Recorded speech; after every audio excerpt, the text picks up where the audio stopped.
Your TV remote is a common problem. This video will cover several methods to power on your Hitachi TV when the remote is unavailable. These methods are safe and straightforward, focusing on physical buttons on the TV or smartphone apps. The power button on Hitachi TVs is typically located on the back panel of the television. You'll find it in a vertical row of buttons alongside other controls like volume and channel buttons. As you can see in this model, the power button is positioned near the HDMI and USB ports on the back of the TV.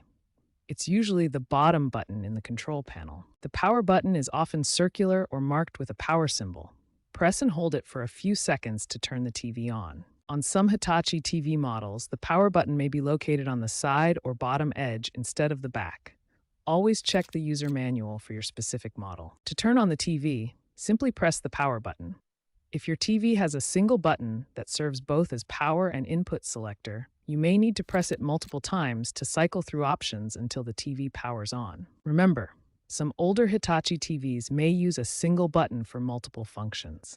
If pressing once doesn't work, try pressing it several times to navigate to the power option. If your Hitachi TV has a combined power menu or power input button on the back panel, this can be used to power on the TV or access menus. Press and hold the menu input button to turn the TV on or bring up the menu. If pressing the button brings up a menu, use the TV's navigation controls to move the cursor to the power option. Select the power options and choose to turn the TV on. Smartphone apps can serve as effective substitutes for traditional TV remotes. Many free remote control applications are available for both Android and iOS devices that can control Hitachi TVs. These apps provide digital interfaces that replicate the functions of physical remotes, including channel selection, volume control, and navigation buttons.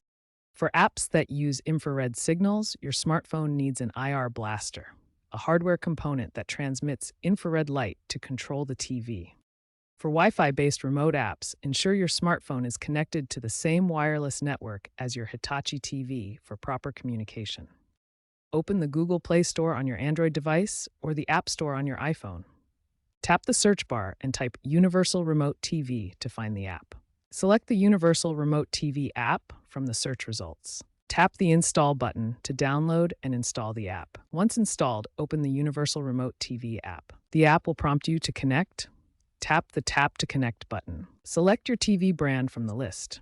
Choose Hitachi for your television. If pairing is required, the app will guide you through the process. Follow the on-screen instructions to complete pairing with your Hitachi TV. Grant any permissions the app requests, such as location or Bluetooth access, to ensure proper functionality.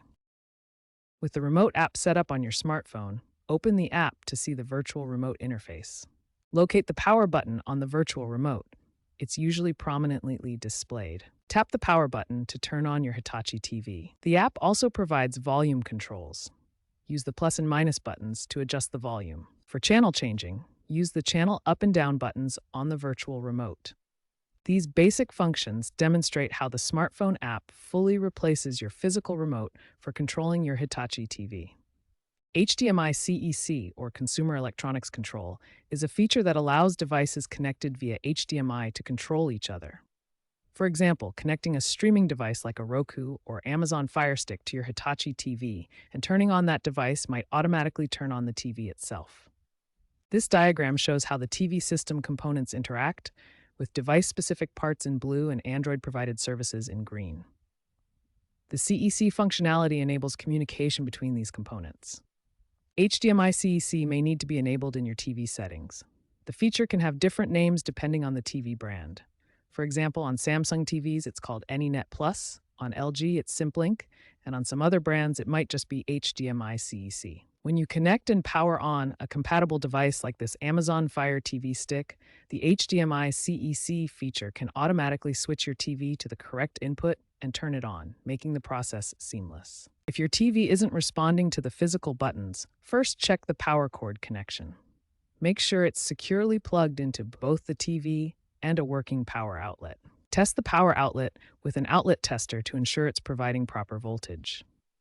For app connection issues, verify your Wi-Fi connection and check app compatibility with your smartphone. Use this troubleshooting flowchart to systematically diagnose Wi-Fi connection problems. Remember the methods we've covered, using physical buttons, smartphone apps, and HDMI CEC. Try each one in sequence.